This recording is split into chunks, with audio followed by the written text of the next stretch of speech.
Dr. Krippner, you've commented that in the process of discovering what is true about paranormal experiences, for example, the near-death experience, researchers often come to a boundary line which seems to be guarded by what you might call a Loki or a trickster that prevents them from coming to final truths about, let's say, what the near-death experience is, whether it is real or not. Can you comment on this trickster that seems to be a guardian between the worlds? Well, this is an interesting speculation. In the year 2000, two colleagues and I put a book together called The Varieties of Anomalous Experience, examining the scientific evidence, and this was published by the American Psychological Association. It was one of their bestsellers, and 2 years ago they asked us to revise it and update it, which we were happy to do, and again, it's selling very well, it's being reviewed very well.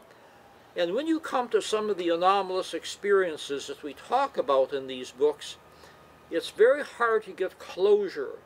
It's very hard to give a definitive answer to near-death experiences, out-of-body experiences, parapsychological experiences.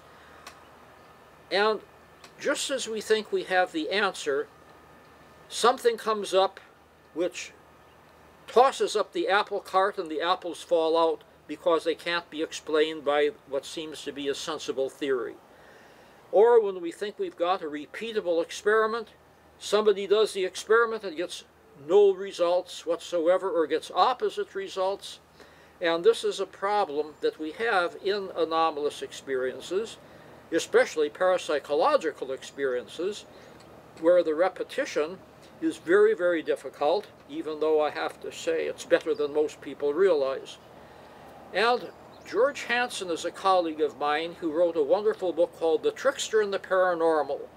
And he says that there is a case to be made that there is a trickster element that keeps us from finding out what we really want to know. And you have this trickster as, shall we say, an archetype in various cultures. In Scandinavia, the trickster is called Loki, playing tricks on people. In Native American lore, in some tribes, you have the coyote who plays these tricks. You have the Eshu in the African Brazilian religions. Now, the interesting thing about the trickster is the trickster is not really malevolent. The trickster does play tricks, but for our own benefit. We learn something from playing the tricks if we will be open to learning. But then the trickster plays another role. Sometimes people really don't want to know the final answer, and so the trickster defends them from being overwhelmed. Like the famous line from A Few Good Men, "You don't really want to know the truth." Well, there's a part of us that really doesn't want to know too much. Many people think, well, this is something that the universe is doing. We don't want human beings to know too much about the secrets of the universe. Well, I don't think the universe is that malevolent. I don't think the universe cares that much about what people know or don't know. I think maybe there is a defense mechanism that we only can understand what we are ready to understand. And this I have seen played out in human relationships. I've seen it played out in personal choices that people make, and I've seen it played out in cases of trauma.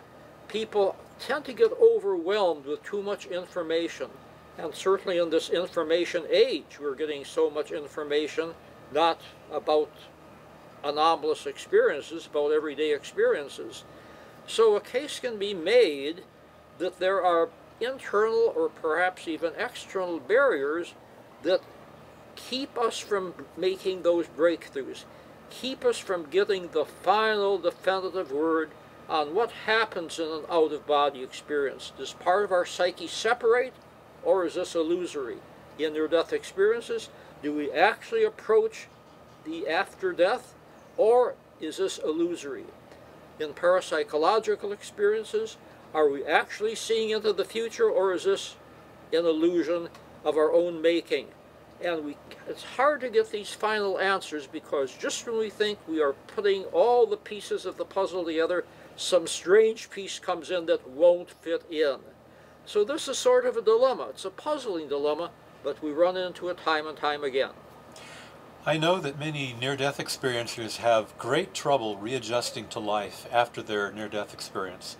And some of them feel a sense of homesickness for this world that they came from that they cannot reconcile with this world. So it seems to me that there's kind of almost a self-protective mechanism going on here.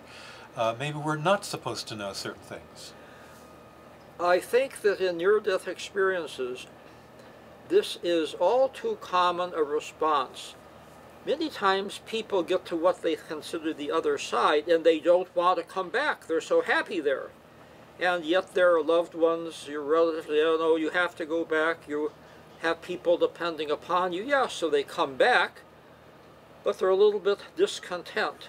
Sometimes they're discontent to the point where their marriage falls apart, which is just a sad state of affairs. Or a relationship falls apart because they're not the same person after the near-death experience. Sometimes they come back much better and they're more loving, more caring, more compassionate, so they take what they've learned from the other side. But again, some people feel that there is a block, that this trip to the other side is so disruptive that this is why not more people have it, because seeing what it's like on the other side will make them reluctant to come back. I don't know about that myself. I cannot speak from personal experience. I can just speak from testimony, but this might be a case of the trickster at work, again for purposes of self-protection. Dr. Krippner, thank you. You're welcome.